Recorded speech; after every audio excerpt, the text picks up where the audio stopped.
കരങ്ങളെ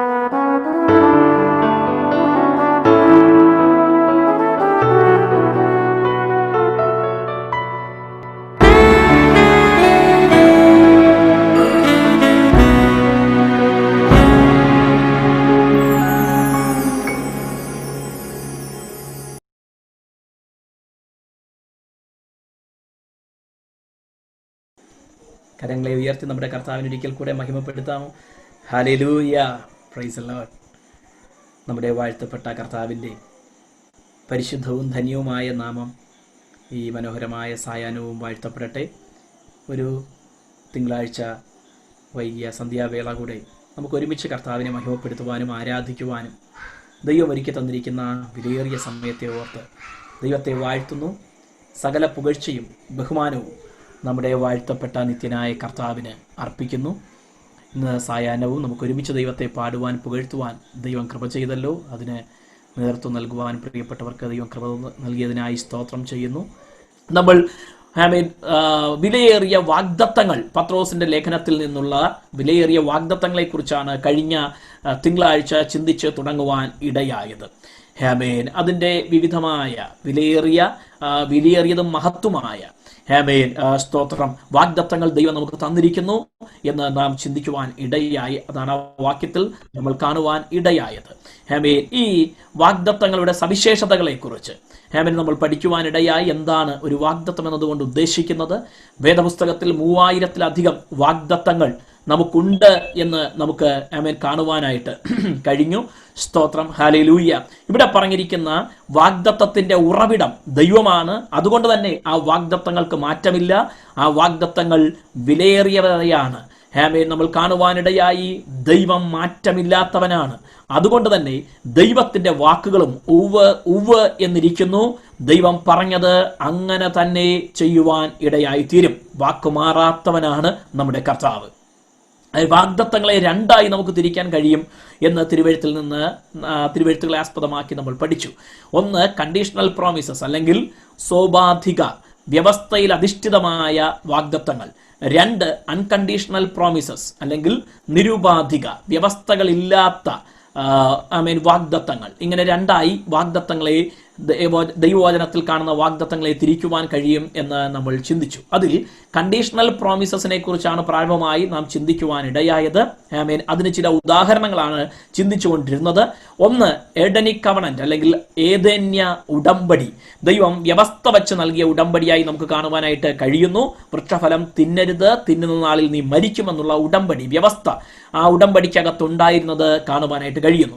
അതുപോലെ മോശയിക ന്യായപ്രമാണം, മോശയിലൂടെ ദൈവം നൽകിയ ന്യായപ്രമാണത്തിലുടനീളം വ്യവസ്ഥകൾ വെച്ചിരുന്നു എന്ന് നമുക്ക് കാണുവാനായിട്ട് കഴിഞ്ഞു.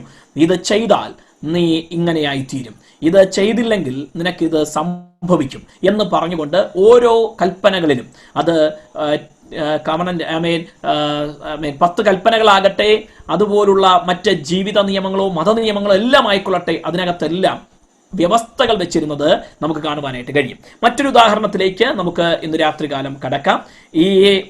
ഈ കൽപ്പനയിൽ തന്നെ 10 കൽപ്പനകളിൽ തന്നെ ഉള്ള കൽപ്പന, 5-ാമത്തെ കൽപ്പന, പുറപ്പാട് പുസ്തകം 20-ാം അധ്യായം 12-ാമത്തെ വാക്യം. ഒന്ന് വായിച്ചാട്ടെ. പുറപ്പാട് 20-ന്റെ 12-ാമത്തെ വാക്യം.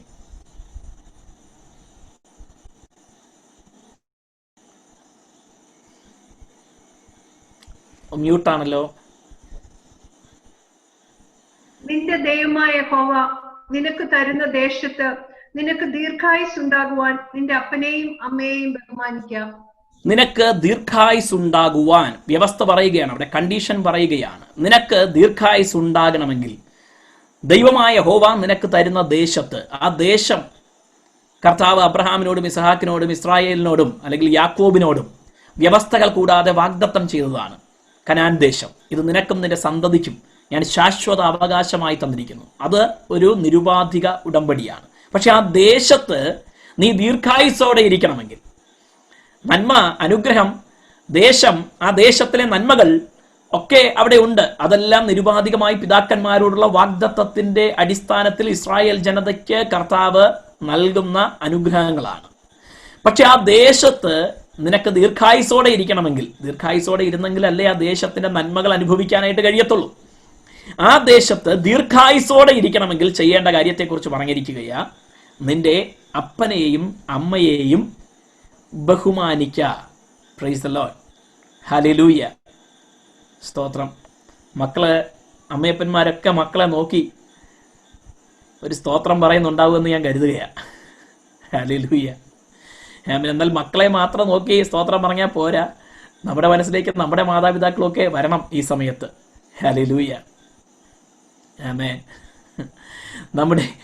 നമ്മുടെ മാതാപിതാക്കളെ എത്രത്തോളം നമ്മൾ ബഹുമാനിക്കുന്നു, സ്നേഹിക്കുന്നു, കരുതുന്നു എന്നൊക്കെ ഉള്ളത് ഈ സമയത്ത് നമ്മുടെ ചിന്തയിലേക്ക് വരാനായിട്ട് ഈ സമയം ഓർപ്പിക്കുകയാണ്. ഹല്ലേലൂയ. സ്തോത്രം. മാതാപിതാക്കളെ, അമ്മയപ്പന്മാരെ ബഹുമാനിക്കുക. യേശു കർത്താവ് പറയുമ്പോഴും ഇതേക്കുറിച്ച് പറഞ്ഞിരിക്കുന്നത് വാഗ്ദത്തത്തോടു കൂടിയ ആദ്യത്തെ കൽപ്പനയാണ്. വാഗ്ദത്തത്തോടു കൂടിയ ആദ്യത്തെ കൽപ്പനയാണ്, നിനക്ക് തരുന്ന ദേശത്ത് ദീർഘായുസ് ഉണ്ടാകുവാൻ നിന്റെ അപ്പനെയും അമ്മയെയും ബഹുമാനിക്കുക എന്നുള്ളത്. അപ്പൊ അതിനകത്തൊരു വാഗ്ദത്തം ഉണ്ട്. എന്താ? നിനക്ക് ദൈവം അവകാശമായി തരുന്ന ദേശത്ത് നീ ദീർഘായുസോടെ ഇരിക്കും. അതാണ് വാഗ്ദത്തം. ആമേൻ. 10 കൽപ്പനകളിൽ ആദ്യത്തെ 4 കൽപ്പനകൾ ദൈവത്തോടുള്ള ബന്ധത്തിലാണ്. ഞാനല്ലാതെ അന്യ ദൈവങ്ങൾ നിനക്ക് ഉണ്ടാകരുത്.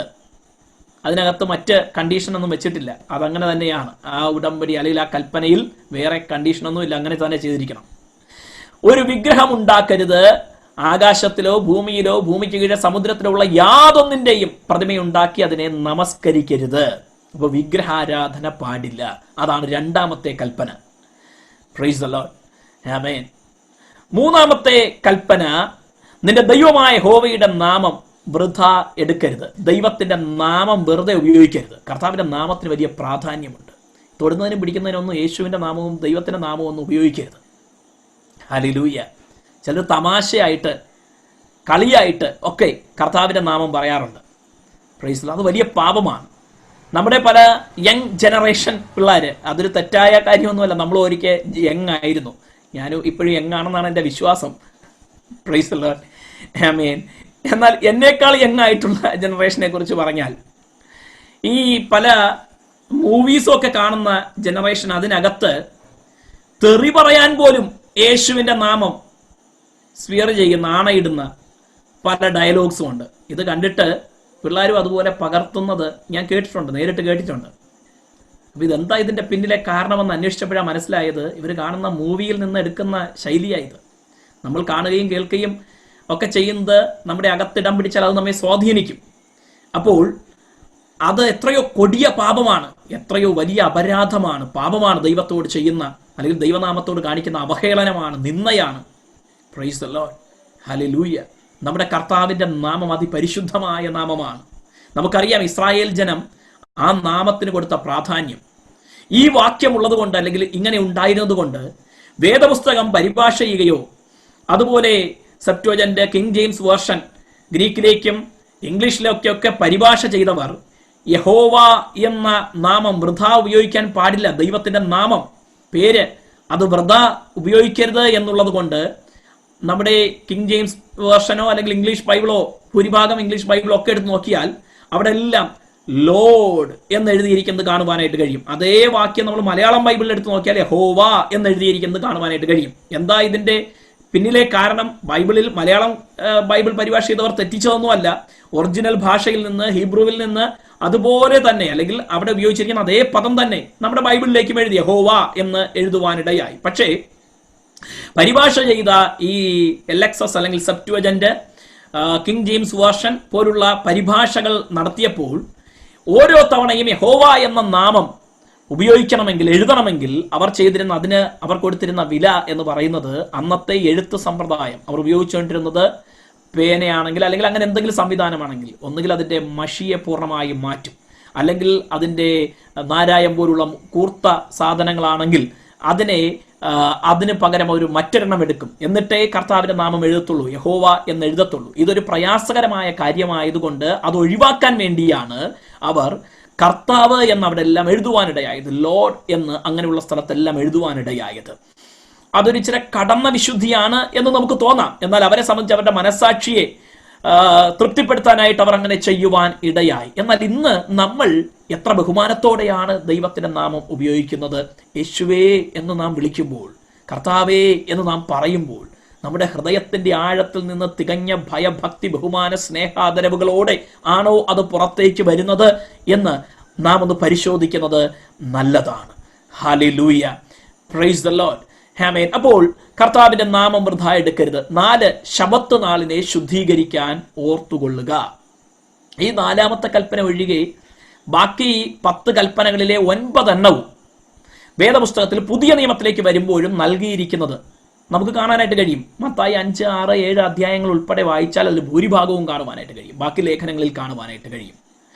ആമേൻ. 9 കൽപ്പനകളും ഒരു വിധത്തിൽ പറഞ്ഞാൽ പുതിയ നിയമത്തിലേക്ക് വന്നപ്പോൾ ഇച്ചിരി കൂടെ സ്ട്രിക്റ്റ് ആയിട്ടാണ് നൽകിയിരിക്കുന്നത്, കുറച്ചുകൂടെ കടുപ്പിച്ച നൽകിയിരിക്കുന്നത്. ഉദാഹരണം പറഞ്ഞു കഴിഞ്ഞാൽ വ്യഭിചാരം ചെയ്യരുത് എന്ന് പഴയ നിയമത്തിൽ ന്യായപ്രമാണ കൽപ്പന നൽകിയപ്പോൾ ആ പ്രവൃത്തിയിൽ ഏർപ്പെടുന്നവൻ ശിക്ഷിക്കപ്പെടണം എന്നുള്ളതായിരുന്നു ന്യായപ്രമാണം. പക്ഷെ പുതിയ നിയമത്തിലേക്ക് വരുമ്പോൾ യേശു പറഞ്ഞത് ഹൃദയം കൊണ്ട് ചെയ്താൽ പോലും, മോഹിച്ചാൽ പോലും അത് ഈ കുറ്റം ചെയ്തതിന് തുല്യമാണ് എന്ന് കർത്താവ് പഠിപ്പിക്കുവാനിടയായി. നോക്കുക എത്ര സ്ട്രിക്റ്റ് ആയിട്ടാ പുതിയ നിയമത്തിൽ നൽകിയിരിക്കുന്നത് എന്ന് കാണുവാനായിട്ട് കഴിയുന്നു. പിന്നെ ഒരൊറ്റ ഗുണം നമുക്കുള്ളത്, നമുക്ക് കൃപയുണ്ട്, അതുകൊണ്ട് പാപം ചെയ്തുകൊണ്ടിരിക്കാമെന്നല്ല.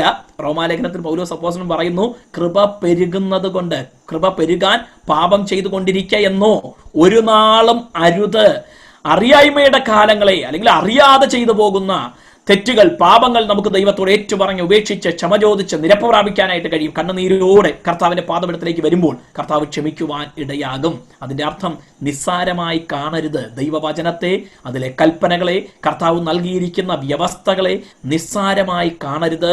അതിനെ ബഹുമാനത്തോടെയും ദൈവം നൽകിയിരിക്കുന്ന അതേ പ്രാധാന്യത്തോടെയും തന്നെ കാണണം എന്ന് ഞാൻ സ്നേഹത്തോടെ ഓർമ്മിപ്പിക്കുകയാണ്. എന്നാൽ അത് കഴിഞ്ഞ് നൽകുന്ന കൽപ്പനയാണ്, നിനക്ക് ദൈവം തരുന്ന ദേശത്ത് ദീർഘായുസ്സുണ്ടാകുവാൻ നിന്റെ അപ്പനെയും അമ്മയെയും ബഹുമാനിക്കുക. ഹല്ലേലൂയ. അപ്പോൾ ദൈവം കഴിഞ്ഞാൽ അടുത്ത സ്ഥാനം ബൈബിൾ നൽകിയിരിക്കുന്നത് നമ്മുടെ മാതാപിതാക്കൾക്കാണ്. എത്ര പേർക്ക് മനസ്സിലാകുന്നുണ്ട്? ഒന്ന് കരമുയർത്തി സ്തോത്രം ചെയ്താട്ടെ. ഹല്ലേലൂയ, സ്തോത്രം. നമ്മുടെ ഭാരതീയ സംസ്കാരത്തിനകത്ത് നീതി നീതിസാരത്തിനകത്ത് പറഞ്ഞിട്ടുണ്ട്, മാതാപിതാ ഗുരു ദൈവം എന്ന് പറഞ്ഞിട്ടുണ്ട്. ചിലർ അതിനെ കൊടുത്തിരിക്കുന്ന ഇന്റർപ്രിട്ടേഷൻ മാതാവ്, പിതാവ്, ഗുരു ഇവർ കഴിഞ്ഞാണ് ദൈവം എന്നാണ് ചിലർ കൊടുക്കുന്ന ഇന്റർപ്രിട്ടേഷൻ. എന്നാൽ മറ്റൊരിടത്ത് ഞാൻ വായിച്ച ഒരു ഇന്റർപ്രിട്ടേഷൻ അതാണ്, മാതാവിനോട് ചോദിച്ചാൽ പിതാവിനെ കാണിച്ചു തരും, പിതാവിനോട് ചോദിച്ചാൽ ഗുരുവിനെ കാണിച്ചു തരും, അല്ലെങ്കിൽ പിതാവാണ് ഗുരുവിനെ കാണിച്ചു തരുന്നത്, ഗുരു നമുക്ക് ദൈവത്തെ കാണിച്ചു തരുന്നു. ആമേൻ എന്നുള്ളതാണ് അതിന്റെ അർത്ഥം എന്ന് രേഖപ്പെടുത്തിയിരിക്കുന്ന ഒരു വ്യാഖ്യാനം ഞാൻ കാണുവാനിടയായി. എന്തുമായിക്കൊള്ളട്ടെ, ആമേൻ, നമുക്ക് വേദപുസ്തകത്തിൽ ദൈവം കഴിഞ്ഞാൽ അടുത്ത സ്ഥാനം നൽകപ്പെട്ടിരിക്കുന്നത് മാതാപിതാക്കൾക്കാണ്. ഹല്ലേലൂയ. ബഹുമാനിക്കുന്ന കാര്യമാണ് പറയുന്നത്. മാതാപിതാക്കളെ ബഹുമാനിക്കുന്നതിനെ കുറിച്ചാണ് പറഞ്ഞിരിക്കുന്നത്. ദൈവം കഴിഞ്ഞാൽ അടുത്ത് ബഹുമാനിക്കാൻ പറഞ്ഞിരിക്കുന്നത് മാതാപിതാക്കളെ കുറിച്ചാണ്. നമ്മുടെ മാതാപിതാക്കൾ ഒരുപക്ഷെ നമ്മേക്കാൾ അറിവുള്ളവരാകണമെന്നില്ല, എല്ലാ കാര്യത്തിലും അല്ല. അവർക്കറിയാവുന്ന പല കാര്യങ്ങളും നമുക്കറിയില്ല എന്നുള്ളത് സത്യമാണ്. അവരുടെ അനുഭവം നമുക്കില്ല. അവർ കടന്നുപോയ ജീവിതത്തിന്റെ കഠിനമായ തീച്ചൂളയൊന്നും നമ്മൾ നേരിട്ടിട്ടില്ല. അതിന്റെ 10-1 പോലും നമ്മൾ അനുഭവിച്ചിട്ടില്ല. ആമേൻ. എനിവേ, അവർക്കറിയാത്ത ഒരുപാട് കാര്യങ്ങൾ, ഇന്നത്തെ തലമുറയുടെ സവിശേഷത അനുസരിച്ച് അവർ പഠിക്കാത്ത ഒരുപാട് കാര്യങ്ങൾ നമ്മൾ പഠിച്ചിട്ടുണ്ട്. അവരെക്കാൾ ലോക കാര്യങ്ങളിലും ആത്മീയ കാര്യങ്ങളിലും ഒക്കെ നമുക്ക് അറിവുണ്ട്. നമ്മുടെ മാതാപിതാക്കൾ പലരും രക്ഷിക്കപ്പെട്ടവരൊന്നുമല്ല. അതിന് കാരണം അവരുടെ അകത്ത് ഈ പ്രകാശനം, വെളിപ്പാട് ഉണ്ടായിട്ടില്ല. ഇതിലൊക്കെ നമ്മൾ അവരെക്കാൾ അറിവ് നേടിയിട്ടുണ്ട്, കൃപ പ്രാപിച്ചിട്ടുണ്ട്, കൃപാവരങ്ങളൊക്കെ ഉണ്ട്, ഒക്കെ ശരിയാണ്. എന്നാലും ബഹുമാനിക്കുന്ന കാര്യം വരുമ്പോൾ മാതാപിതാക്കൾ ദൈവം കഴിഞ്ഞാൽ അടുത്ത് ബഹുമാനിക്കേണ്ട വ്യക്തിത്വം നമ്മുടെ മാതാപിതാക്കളാണ്. അവരെന്ത് വിവരക്കേട് പറഞ്ഞാലും അതിന് തർക്കുത്തരം പറയാനും അവരെ കോപിപ്പിക്കാനും അവരെ വേദനിപ്പിക്കാനും നിൽക്കരുത്. അതിനോട് അങ്ങ് കണ്ണടച്ച് കളയുകയും അവരെ സ്നേഹത്തോടെയും ബഹുമാനത്തോടെയും ആദരിക്കുകയും ചെയ്യണം. ഹല്ലേലൂയ.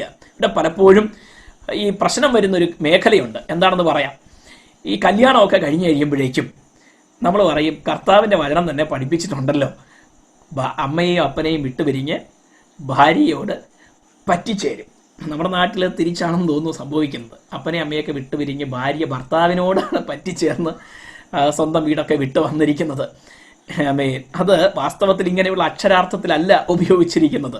ഈ വിട്ടുപിരിഞ്ഞ് പറ്റിച്ചേരുമെന്ന് പറഞ്ഞിരിക്കുന്നത് പലപ്പോഴും നമ്മൾ മനസ്സിലാക്കിയിരിക്കുന്ന അർത്ഥത്തിലല്ല വേദപുസ്തകത്തിൽ പറഞ്ഞിരിക്കുന്നത് യാഥാർത്ഥ്യം. അതുകൊണ്ട് നമ്മളത് അറിഞ്ഞിരിക്കണം, മനസ്സിലാക്കിയിരിക്കണം. വിട്ടുപിരിഞ്ഞ് പറ്റിച്ചേരുക എന്ന് പറഞ്ഞാൽ അതിൻ്റെ അർത്ഥം എന്താണെന്ന് നാം മനസ്സിലാക്കിയിരിക്കണം. ഭാര്യയും ഭർത്താവും ഒരു ദേഹമായി തീരുകയാണ്, അവർ ഏകമായി ഒന്നായി തീരുകയാണ്, ഒരു ശരീരമായി തീരുകയാണ്. ആ ആശയത്തിൽ അതുവരെ മാതാപിതാക്കളുമായിട്ട് എല്ലാ കാര്യങ്ങളിലും ചിന്തിച്ച് തീരുമാനങ്ങൾ എടുത്ത് ഒരുമിച്ച് പോയിരുന്ന സ്ഥാനത്ത് നിന്ന് ഇപ്പോൾ ഒരു കുടുംബം രൂപം കൊണ്ടിരിക്കുകയാണ്. നമ്മുടെ മാതാപിതാക്കൾ ഒരിക്കൽ എങ്ങനെയാണോ ഒരു കുടുംബം ഉണ്ടായത്, അതുപോലെ ഒരു വ്യത്യസ്തമായ കുടുംബം ഉണ്ടായിരിക്കുകയാണ്. എന്നാൽ അമ്മയപ്പന്മാർ ഇപ്പോഴും അമ്മയപ്പന്മാർ തന്നെയാണ്.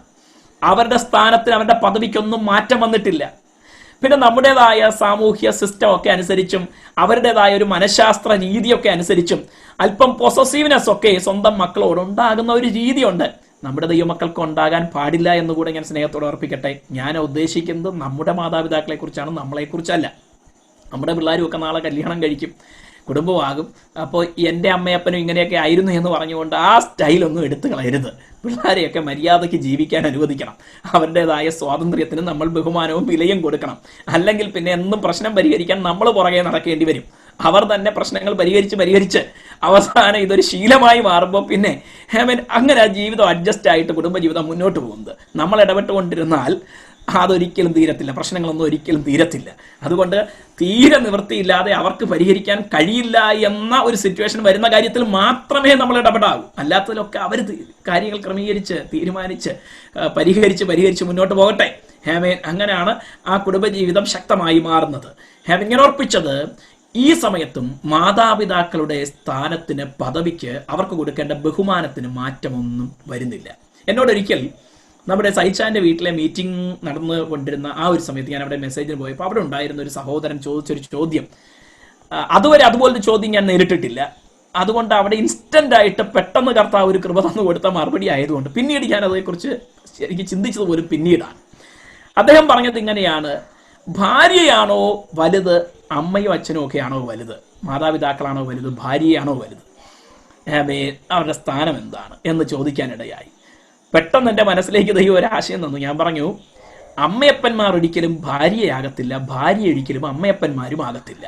ഭാര്യയ്ക്ക് കൊടുക്കേണ്ട ശരിയായ സ്ഥാനം, ബഹുമാനം, സ്നേഹം, ആദരവ് ഭാര്യയ്ക്ക് കൊടുക്കുക. അമ്മയപ്പന്മാർക്ക് കൊടുക്കേണ്ട സ്നേഹാദരവുകളും ബഹുമാനവും അവർക്ക് കൊടുക്കുക.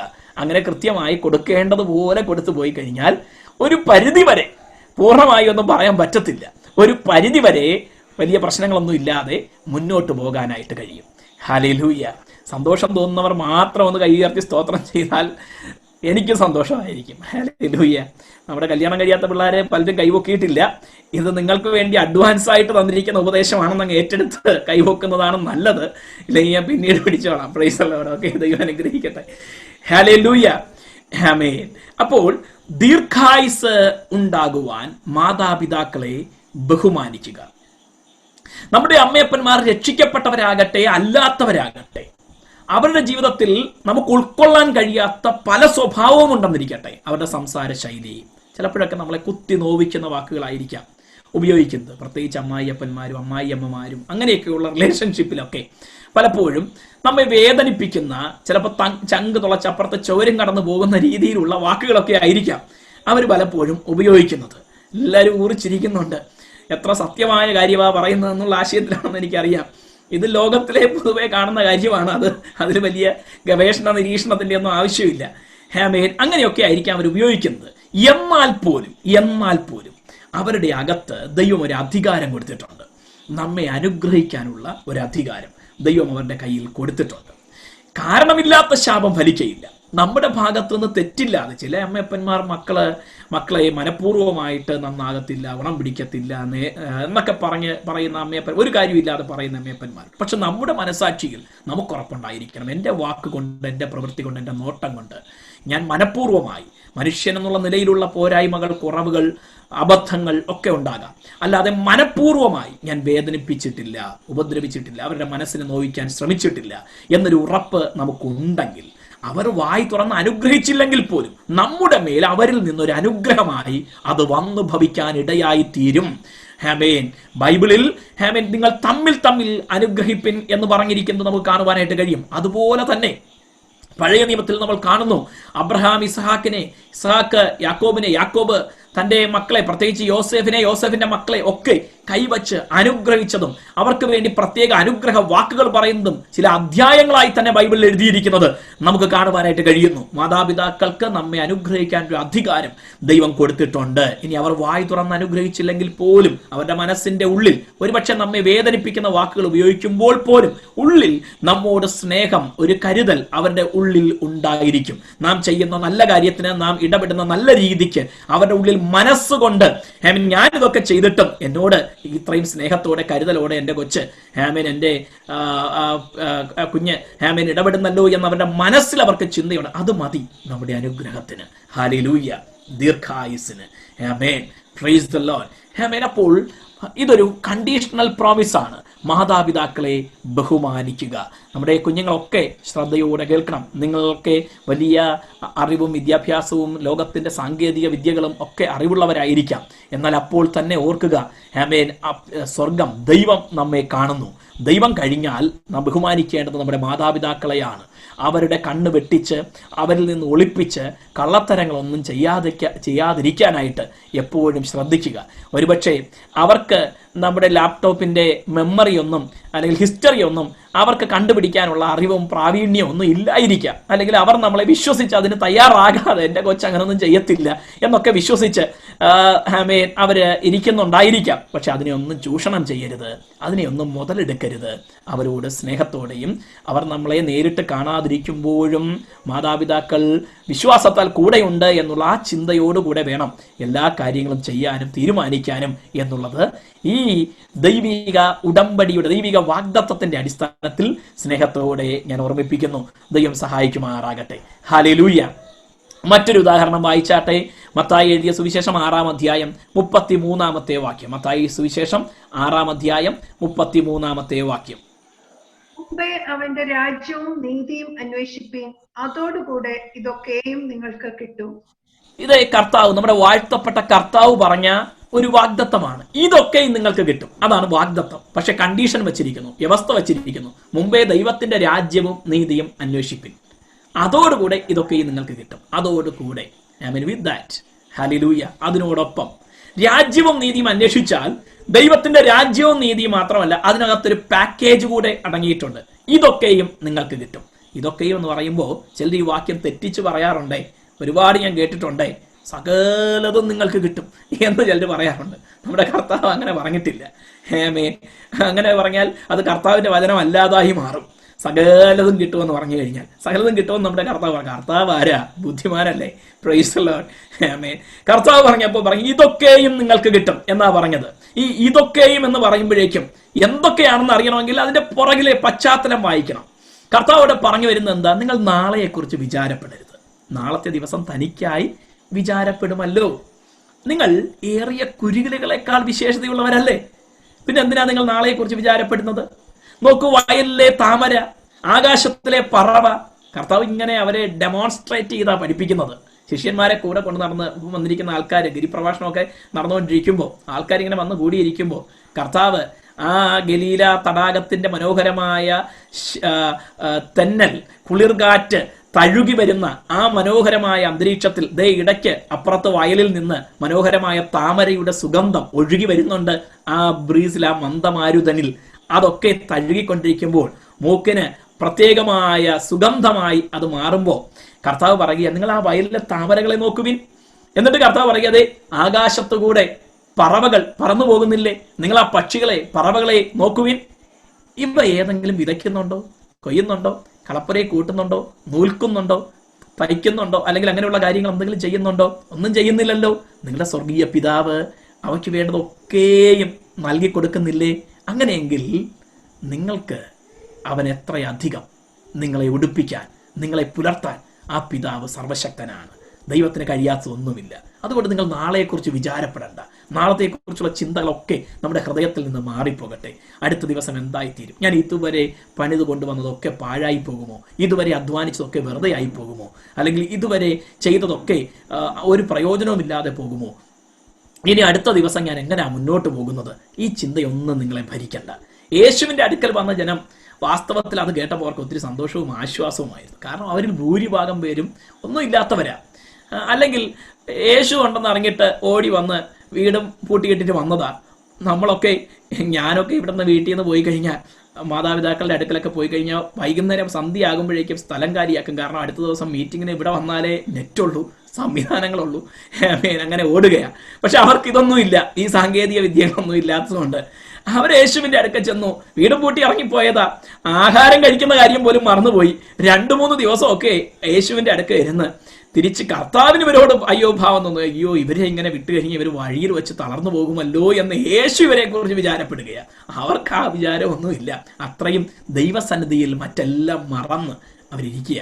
അതൊക്കെ കണ്ടിട്ടാണ് കർത്താവ് പറഞ്ഞത്, നിങ്ങൾക്ക് ഈ മനോഭാവമാണ് വേണ്ടത്, ഈ ചിന്തയാ വേണ്ടത്. മുമ്പേ ദൈവത്തിന്റെ രാജ്യവും നീതിയും അന്വേഷിപ്പിൻ, അതോടുകൂടെ ഇതൊക്കെയും നിങ്ങൾക്ക് കിട്ടും. ഇതൊരു ഭയങ്കര സത്യമായ കാര്യം. പക്ഷെ ഉൾക്കൊള്ളാൻ ബുദ്ധിക്ക് പ്രയാസമാണ്. ദൈവത്തിന്റെ രാജ്യവും നീതി അന്വേഷിച്ചാൽ തിന്നാനും കുടിക്കാനും ഒക്കെ കിട്ടുമെന്ന് പറയുന്നത് എങ്ങനെയാ സാധ്യമായി തീരുന്നത്?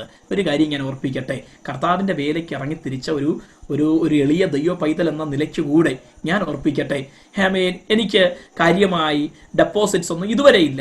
ഇനി ഉണ്ടാകുമെന്ന് അറിയത്തില്ല. അങ്ങനെ ഡെപ്പോസിറ്റ് ഞാൻ ഉദ്ദേശിക്കുന്നത് ബാങ്ക് ബാലൻസ് ആണ്. എന്നാൽ അതിന്റെ അർത്ഥം ഇതുവരെ എനിക്ക് എന്തിനെങ്കിലും കുറവ് വന്നു എന്നല്ല. ഒരു കാര്യത്തിന് പോലും തിന്നാനോ കുടിക്കാനോ, പ്രത്യേകിച്ച് ഈ ദിവസങ്ങൾ ഒരു 3-4 ദിവസമായിട്ട് എന്നാ വിശപ്പാന്നറിയാമോ? ഞാൻ ഇന്നലെയും ജെസ്സിയോട് പറഞ്ഞ ഒരു ആനയെ പുഴുങ്ങി വെച്ചേക്ക് എന്ന് പറയുവാനിടയായി. അങ്ങനത്തെ വിശപ്പ. ഒരു 2-3 ആഴ്ച കഴിക്കാതെ ശരിക്കുള്ള രീതിയിൽ കഴിക്കാതിരുന്നതിൻ്റെ ഒക്കെ വാട്ടവും പലിശയും തീർത്ത് കഴിച്ചുകൊണ്ടിരിക്കുക. അപ്പോൾ ഞാൻ ഓർപ്പിച്ചത്, ഇതുവരെ ഒന്നിനും ഒരു കാര്യത്തിനും മുടക്കം വന്നിട്ടില്ല. ഞാൻ ആരോടോ സാക്ഷ്യം പറഞ്ഞത് നമ്മുടെ ചർച്ചയിൽ തന്നെയാണോ എന്ന് എനിക്കറിയത്തില്ല. ഞാൻ നമ്മുടെ ബനോ കുഞ്ഞ് ഉണ്ടാകുന്നതിന് മുൻപാണ് അവിടെ നിന്ന് ഇങ്ങോട്ട് പോരുമ്പോഴേക്കും ഞാൻ ഒരു ദിവസം സണ്ണിച്ചാനോട് പറഞ്ഞു, സണ്ണിച്ച മാക്സിൽ ഓഫറുണ്ട് കിടക്കുന്നതാണ്. അപ്പോൾ സണ്ണിച്ചാനോട് പറഞ്ഞു, ഒരു കുറേ നാളത്തേക്കുള്ളത് അങ്ങ് മേടിച്ചു വയ്ക്കണം, ഓഫർ ഈ സമയത്ത്, ആ സമയം ഓഫർ വരുന്ന സമയമായിരുന്നു, കുറേ നാളത്തേക്കുള്ള. അപ്പോൾ ആ ഒരു ഇൻസ്പിറേഷനും കൂടെ കിട്ടിയപ്പോഴേക്കും വാസ്തവത്തിൽ കയ്യിൽ കാശ് ആവശ്യമുള്ള സമയമായിരുന്നു. പക്ഷെ ഞാനത് നോക്കാതെ ശരിക്കും പറഞ്ഞാൽ ഒരു 9 മാസം വരെ ആവശ്യമായ ഡ്രസ്സ് കുഞ്ഞിന് അന്ന് സമയം ഓഫറിൽ കിട്ടിയതാ. 20 റിയാലിന് 3 ജോഡി അങ്ങനെയൊക്കെ കിട്ടിയ സംഭവങ്ങൾ മേടിച്ച് വയ്ക്കുവാനിടയായി. ഒത്തിരി അല്ലെങ്കിലും കുറച്ചൊക്കെ മേടിച്ച് വയ്ക്കുവാനിടയായി. അതുകൊണ്ട് കൃപയാൽ സത്യം പറഞ്ഞാൽ ഇതുവരെ ഈ ദിവസം വരെ ഇവിടെ വന്നിട്ട് ഞാൻ ഒന്നും കുഞ്ഞിന് തുണിയായിട്ട് ഒന്നും മേടിച്ചില്ല. ഈ ഫീഡിങ് ബോട്ടിൽ അങ്ങനെയുള്ള സംഭവങ്ങളല്ലാതെ ദൈവത്തിന്റെ കരുതൽ ഓർത്ത് ഞാൻ ദൈവത്തിന് സ്തോത്രം ചെയ്യും. ടെക്സ്റ്റൈൽസിൽ ഉണ്ടെങ്കിൽ പോലും കയറാൻ പറ്റിയ ഒരു സ്ഥിതി അല്ല ഇപ്പോൾ എന്ന് നമുക്കറിയാം. നോക്കുക, ദൈവത്തിന്റെ കരുതൽ, ദൈവം നമുക്ക് വേണ്ടി കരുതുന്ന ദൈവമാണ്. എത്ര നല്ലവനും വിശ്വസ്തനുമാണ് നമ്മുടെ ദൈവം. ഞാൻ പറഞ്ഞത്, ഓരോ ചെറിയ നിസ്സാരമെന്ന് കാണുന്ന വിഷയങ്ങളിൽ പോലും ദൈവത്തിന്റെ കരുതൽ നമുക്ക് കാണുവാനായിട്ട് കഴിയും. മുമ്പേ ദൈവത്തിന്റെ രാജ്യവും നീതിയും അന്വേഷിക്കുന്നവർക്ക് ഒന്നിനും മുടക്കം വരികയില്ല. അത് ദൈവത്തിന്റെ വാഗ്ദത്തമാണ്, കർത്താവിന്റെ വാഗ്ദത്തമാണ്. നമ്മൾ ബുദ്ധി കൊണ്ട് ചിന്തിക്കേണ്ട. ഈ പാട്ടും പ്രാർത്ഥനയും ആരാധനയും കയ്യടിയും സ്തോത്രവും ഉപവാസവും ഒക്കെ ആയിട്ട് നടന്ന എങ്ങനെ മറുവശത്ത് കാര്യങ്ങൾ നടക്കുന്നത് എന്ന് ചിന്തിക്കേണ്ട. യേശുവും ശിഷ്യന്മാരും 3.5 വർഷം അങ്ങനല്ലേ നടന്നത്? അവർക്ക് വിതയില്ലായിരുന്നു, കൊയ്ത്തില്ലായിരുന്നു. Praise the Lord. എന്നിട്ടും യൂദായുടെ കയ്യിൽ പണസഞ്ചി ഉണ്ടായിരുന്ന, അപ്പോൾ സ്റ്റോക്ക് ഇല്ലാതെ അത്യാവശ്യം ഡെപ്പോസിറ്റ് ഇല്ലെങ്കിൽ ഈ സഞ്ചി കരുതേണ്ട കാര്യമില്ലല്ലോ. ഹല്ലേലൂയ. ഞാൻ ഓർപ്പിച്ചത്, ദൈവം നമ്മെ സമൃദ്ധിയായി വഴി നടത്തുന്ന ദൈവമാണ്. ഇനി സമൃദ്ധി എന്ന് പറയുന്നതിനകത്ത് നമ്മുടെ മനസ്സൊരു വിഷയമാണ്. ചിലർക്ക് എന്തുണ്ടെങ്കിലും തൃപ്തരല്ല. ഹല്ലേലൂയ. Praise the Lord. എന്തുണ്ടെങ്കിലും അതില്ല ഇതില്ല എന്ന് വീണ്ടും പറഞ്ഞുകൊണ്ടിരിക്കുന്ന ഒരു മനോഭാവം. അങ്ങനല്ല. ഉള്ളതിൽ സന്തോഷത്തോടെ ദൈവത്തിന് സ്തോത്രം ചെയ്യുക. പിന്നെ അത് പോരാ ഇത് പോരാ എന്നൊക്കെ തോന്നുന്ന സമയത്ത് വെറുതെ ഒന്ന് ഗൂഗിളിൽ കയറിയിട്ട് എത്യോപ്യയോ അല്ലെങ്കിൽ അതുപോലുള്ള ആഫ്രിക്കയിലെ ഒരു 3-4 രാജ്യങ്ങളിലെ സ്ഥിതി എന്താണെന്ന്, അവിടുത്തെ എത്ര പേര് പട്ടിണി കിടക്കുന്നു വെറുതെ ഒന്ന് സെർച്ച് ചെയ്ത് നോക്കുക. അവിടുത്തെ സ്റ്റാറ്റിസ്റ്റിക്സ് ഒന്ന് നോക്കുക. ഒരു നേരത്തെ ആഹാരം പോലും ഇല്ലാതെ മണ്ണ് കുഴച്ച് വെയിലത്ത് ചുട്ട് തിന്നുന്ന ആൾക്കാർ ജീവിക്കുന്ന ഒരു ലോകത്തിലാണ് ഞാനും നിങ്ങളും ജീവിക്കുന്നത്. നമ്മൾ എത്ര പേര് അത് തിരിച്ചറിയുന്നുണ്ട്? വെറും മണ്ണ് കുഴച്ച അപ്പം പോലെ ചുട്ട് അതിനെ തീയിൽ വേവിച്ചെടുത്ത് തിന്ന് മക്കൾക്ക് കൊടുത്ത്, പിഞ്ചു കുഞ്ഞുങ്ങൾക്ക് കൊടുത്ത് ജീവിക്കുന്ന ജനതയുള്ള ഒരു ലോകത്താണ് ഞാനും നിങ്ങളും ജീവിക്കുന്നത്. നമ്മൾക്ക് ഇന്ന് വരെ മുട്ട് വന്നിട്ടില്ലല്ലോ. ഹല്ലേലൂയ. Praise the Lord. നമ്മൾ ആഗ്രഹിച്ചപ്പോൾ കഴിഞ്ഞ ദിവസവും ഞാൻ പോയി 10-20 പൊറോട്ട മേടിച്ചുകൊണ്ട് വന്നു. കാരണം പിള്ളേർക്ക് ഇടയ്ക്ക് പൊറോട്ട വേണമെന്ന് പറഞ്ഞു. അപ്പോൾ ഞാൻ 2 ദിവസമൊക്കെ വെയിറ്റ് ചെയ്തത് കഴിഞ്ഞപ്പോൾ പോയി ചെന്ന് മേടിച്ചുകൊണ്ട് വന്നു. ഞാൻ ഉറപ്പിച്ചത് ദൈവം നമുക്ക് എത്ര സമൃദ്ധമായിട്ട് എത്ര ക്ഷേമമായിട്ട് നമ്മെ നടത്തുന്നത്. ഇത് രാത്രി ആ കർത്താവ് എത്ര വിശ്വസ്തനാണ്, വാഗ്ദത്തങ്ങളിൽ അവൻ വിശ്വസ്തനാണ്. എത്രയോ തവണ നമ്മുടെ ജോലി സംബന്ധമായിട്ട് മറ്റു വിഷയങ്ങളിലൊക്കെ പ്രയാസങ്ങൾ വന്നു, വെല്ലുവിളികൾ നേരിട്ടു, എന്നിട്ടും ഒരു കുറവും വരാതെ ദൈവം നടത്തിയില്ലേ? ദൈവം നമ്മെ പുലർത്തിയില്ലേ? ഒന്നൊന്നായിട്ട് എണ്ണി പറയാൻ ഇന്ന് രാത്രി സമയമില്ല. എന്ത് ദൈവത്തിന് നാം പകരം നൽകും? എന്ത് പകരം കൊടുത്താൽ മതിയാകും? ഈ ആയുഷ്കാലം മുഴുവൻ നമ്മുടെ കർത്താവിന്റെ രാജ്യവും നീതിയും അന്വേഷിച്ചാൽ മതി വരുമോ? ഹല്ലേലൂയ. ഈ കഴിഞ്ഞ ദിവസം പ്രിയ ജോണിക്കുട്ടി പാസ്റ്റർ വിളിച്ച് സംസാരിച്ചു കൊണ്ടിരിക്കുമ്പോൾ അദ്ദേഹം ഇങ്ങനെ സംസാരിച്ചു തുടങ്ങിയാൽ ചിലപ്പോൾ കുറഞ്ഞത് 1 മണിക്കൂറൊക്കെയാണ് സംസാരിക്കുന്നത്. സ്തോത്രം. അദ്ദേഹം ഇങ്ങനെ പറയുന്നതിനിടയ്ക്ക് കരയുകയൊക്കെ ചെയ്യുന്നുണ്ടായിരുന്നു. വേറൊന്നുമല്ല, അദ്ദേഹം പറഞ്ഞത് സ്തോത്രം, കൈരുമുണ്ട് ഉടുത്തുകൊണ്ട് കർത്താവിൻ്റെ വേലയ്ക്ക് ഇറങ്ങിയവനാ ഞാൻ. ഇന്ന് എൻ്റെ മക്കളെയും മരുമക്കളെയും ഒക്കെ ശുശ്രൂഷയോടുള്ള ബന്ധത്തിൽ ഒക്കെ ഓരോ സ്ഥാനത്ത് കൊണ്ടുവരാനും എത്തിക്കാനും അവർക്കൊക്കെ മോളുടെ കാര്യം അദ്ദേഹം പറഞ്ഞപ്പോൾ ഒരു 5 സെന്റ് സ്ഥലവും വീടുമായിട്ട് മേടിച്ചു കൊടുക്കാനും ഒക്കെ ദൈവം എനിക്ക് അവസരം തന്നു. ഞാൻ ദൈവം നടത്തിയ വിധങ്ങളെ ഓർത്ത് അദ്ദേഹം നന്ദിയോടെ ദൈവത്തെ സ്തുതിക്കായിരുന്നിട്ട് അദ്ദേഹം പറയുക, സ്തോത്രം, വാസ്തവത്തിൽ ദൈവം ചെയ്ത നന്മകൾ ഓർത്താൽ ദൈവത്തിൻ്റെ മുൻപാകെ എന്ത് ചെയ്താൽ ആയുഷ്കാലം മുഴുവനും 1 നിമിഷം പോലും വിടാതെ ഓടി നടന്ന് കർത്താവ് നല്ലവൻ, കർത്താവ് വിശ്വസ്തനെന്ന് വിളിച്ചു പറഞ്ഞാൽ മതിയാകുമോ എന്ന് പറഞ്ഞ് കണ്ണുനീരോടെ അദ്ദേഹം പറയുകയായിരുന്നു. ആ ഒരു നന്ദിയുള്ള ഹൃദയം ദൈവത്തോട് നമുക്കുണ്ടായിരിക്കട്ടെ. മോശയോട് ദൈവം പറഞ്ഞതുപോലെ ഈ ഹൃദയം ഇവർക്ക് എപ്പോഴും ഉണ്ടായിരുന്നാൽ നല്ലത് എന്ന് പറയുന്ന ആ അനുഭവം നമ്മുടെ ജീവിതത്തിൽ ഉണ്ടായിരിക്കുമാറാകട്ടെ. ഇല്ലാത്തതിനെ ചൊല്ലി ഭാരപ്പെടരുത് ദൈവമക്കളെ. മറ്റുള്ളവർക്ക് അതുണ്ട്, എനിക്ക് അതില്ല എന്നോർത്ത് ഭാരപ്പെടരുത്. നമുക്കുള്ളത് കൊണ്ട് ദൈവത്തിന് സ്തോത്രം ചെയ്യുക. ഇതുണ്ടല്ലോ, ദൈവത്തിന് നന്ദിയോടെ സ്തോത്രം ചെയ്യുക. പിന്നെ നാം ചെയ്യേണ്ട ഒറ്റ കാര്യം ദൈവത്തിന്റെ രാജ്യവും നീതിയും അന്വേഷിക്കുക. അതിൽ മാത്രം സംതൃപ്തരാകരുത്. തൃപ്തരാകാതിരിക്കാൻ ഒറ്റ കാരണം, ആത്മാവിൽ ദാരിദ്ര്യം, അതിൽ തൃപ്തരാകരുത്. ആത്മാവിൽ ദരിദ്രന്മാരായിരിക്കുക. എന്താ ആത്മാവിലെ ദാരിദ്ര്യം എന്നതുകൊണ്ട് ഉദ്ദേശിക്കുന്നത്? ദൈവത്തെ അന്വേഷിക്കുന്നതിൽ തൃപ്തി വരരുത്, ദൈവത്തെ സേവിക്കുന്നതിൽ തൃപ്തി വരരുത്, ദൈവത്തെ ആരാധിക്കുന്നതിൽ തൃപ്തി വരരുത്, ദൈവത്തോട് പ്രാർത്ഥിക്കുന്നതിൽ തൃപ്തി വരരുത്. അതിലെപ്പോഴും ദരിദ്രരായിരിക്കുക. കർത്താവേ, ഈ പ്രാർത്ഥിച്ചതിൽ ഇപ്പോഴും, ഈ പ്രാർത്ഥനയിൽ ഞാൻ ഇപ്പോഴും ദരിദ്രനാണ്. ഇപ്പോഴും ആരാധിക്കുന്ന കാര്യത്തിൽ ഞാൻ ദരിദ്രനാണ്. ഞാൻ പൂറാണ്. I am poor in spirit.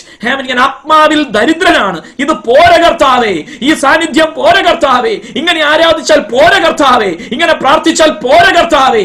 ഈ ഒരു മനോഭാവം മാത്രമേ സംതൃപ്തി ഇല്ലാത്തതായിട്ട് നമ്മുടെ ജീവിതത്തിൽ ഉണ്ടായിരിക്കുവാൻ പാടുള്ളൂ. ഹല്ലേലൂയ. ഞാൻ ദൈവത്തെ നന്ദിയോടെ സ്തുതിക്കുകയാണ്.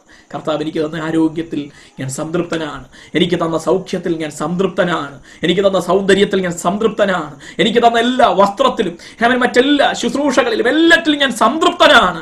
ഹല്ലേലൂയ. എന്റെ കർത്താവിനെ സേവിക്കുന്നതിലും ആരാധിക്കുന്നതിലും കർത്താവിനോട് പ്രാർത്ഥിക്കുന്നതിലും മാത്രമാണ് ഞാൻ സംതൃപ്തനല്ലാത്തത്. അവനെ ഇനിയും എനിക്ക് സേവിക്കണം, എനിക്ക് ഇനിയും സ്നേഹിക്കണം, ഇനിയും എനിക്ക് ആരാധിക്കണം, ഇനിയും എനിക്ക് പ്രാർത്ഥിക്കണം. ദൈവവചനം എത്ര വായിച്ചാലും ഞാൻ സംതൃപ്തനാകുന്നില്ല. ഇനിയും എനിക്ക് വായിക്കണം. ഹല്ലേലൂയ. ഇനിയും എനിക്ക് ധ്യാനിക്കണം. ഹല്ലേലൂയ. എന്റെ കർത്താവിനെ എനിക്ക് ഇനിയും അധികമായി അറിയണം. ഹല്ലേലൂയ. ഈ ഒരു ദരിദ്ര മനോഭാവം മാത്രം നമ്മൾ ഉണ്ടായിരിക്കട്ടെ. ഭൗതിക കാര്യങ്ങളെല്ലാം പൗലോസ് പറയുന്ന പോലെ ഐ ആം കണ്ടന്റ്. ഞാൻ സംതൃപ്തനായിരിക്കുന്നു, തൃപ്തനായിരിക്കുന്നു. ഹല്ലേലൂയ. ഉള്ളതിൽ തൃപ്തനായിരിക്കാൻ എനിക്ക് അറിയാം. ഹല്ലേലൂയ. ആ ഒരു മനോഭാവം നമുക്കുണ്ടായിരിക്കട്ടെ. കർത്താവ് പറഞ്ഞ വ്യവസ്ഥ, കണ്ടീഷൻ മറന്നു പോകരുത്. വാഗ്ദത്തത്തിനകത്തൊരു കണ്ടീഷൻ.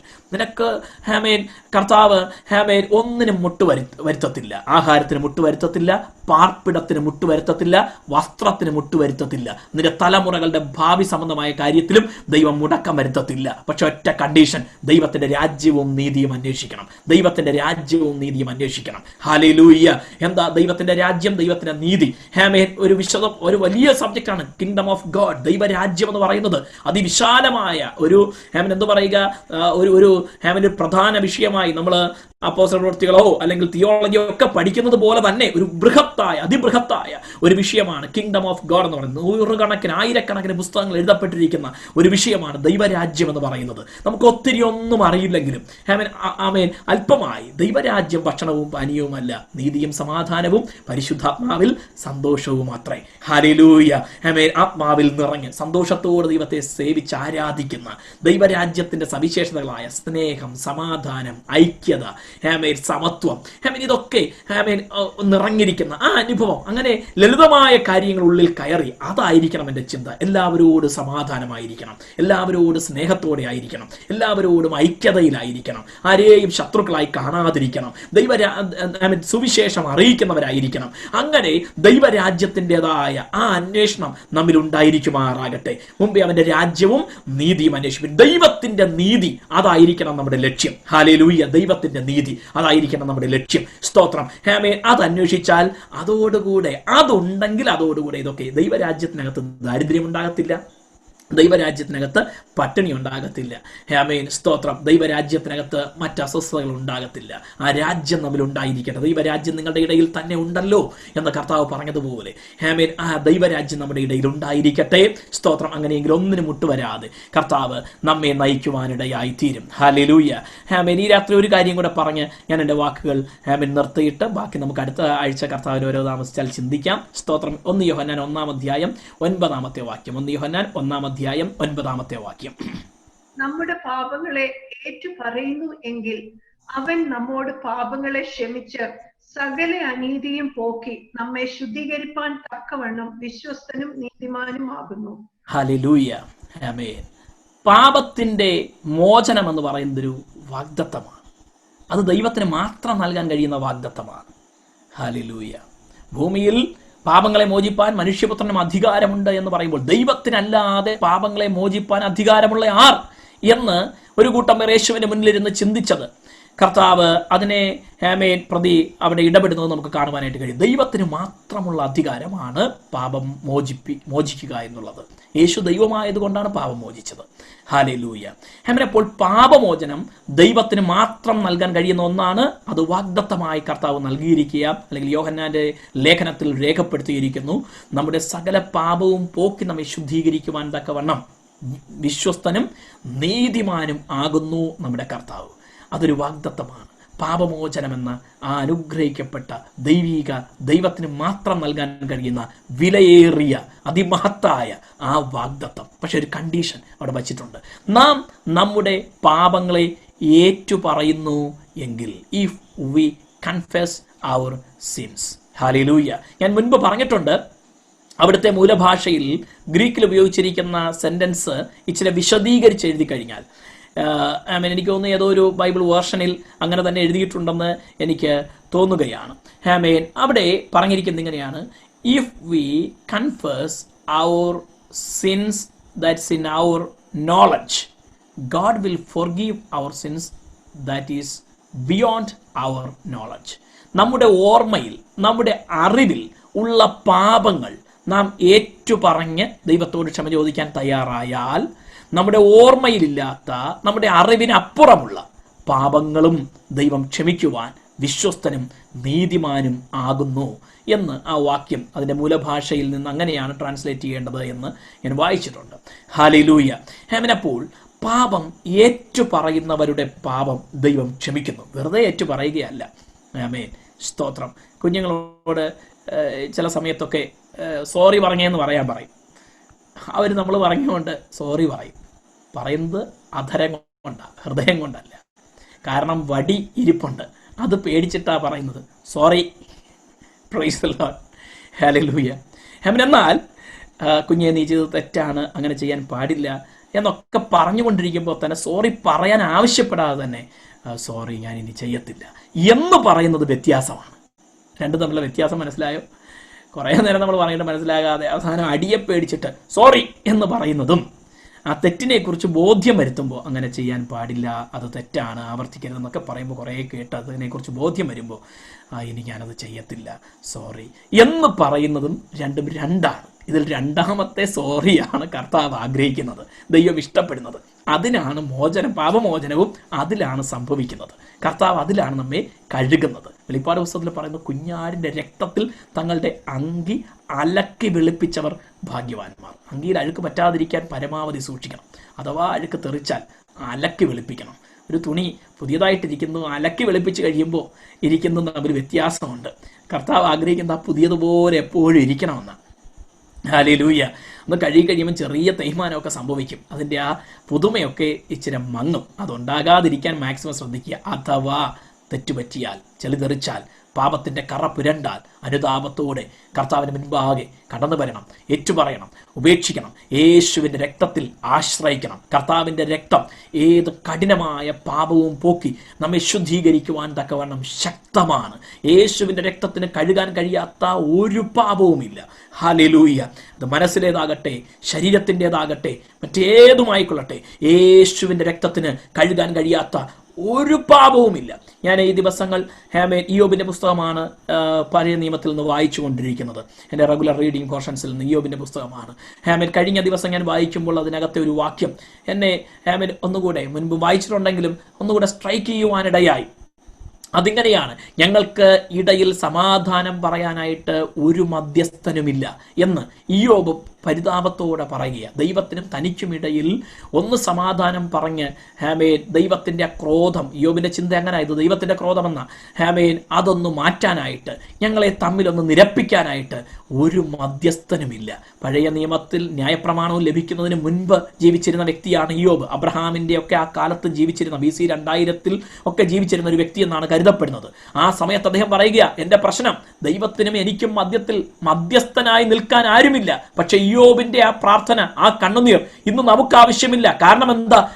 നമുക്ക് പിതാവിന്റെ വലഭാഗത്ത് 24/7 365 ഡേയ്സ് നമുക്ക് വേണ്ടി രാവും പകലുമില്ലാതെ ഒരുവൻ ഇടിവിൽ നിൽക്കാനുണ്ട്, മധ്യസ്ഥനായിട്ട് ഒരുവനുണ്ട്.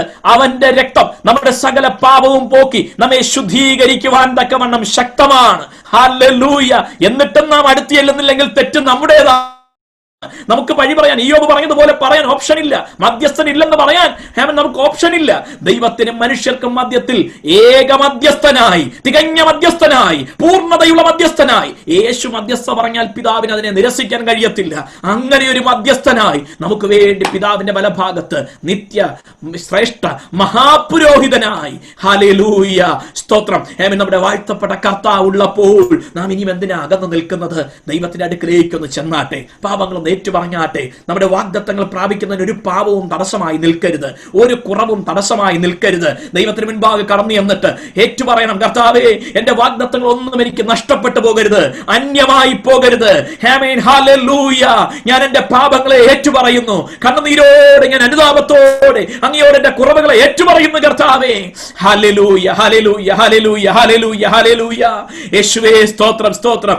ആമേൻ. ദൈവമുമ്പാകെ നമുക്ക് ഒരുമിച്ചൊന്ന് പ്രാർത്ഥിക്കാം. നമ്മുടെ കർത്താവ് വിശ്വസ്തനാണ്, വാക്കുമാറാത്തവനാണ്.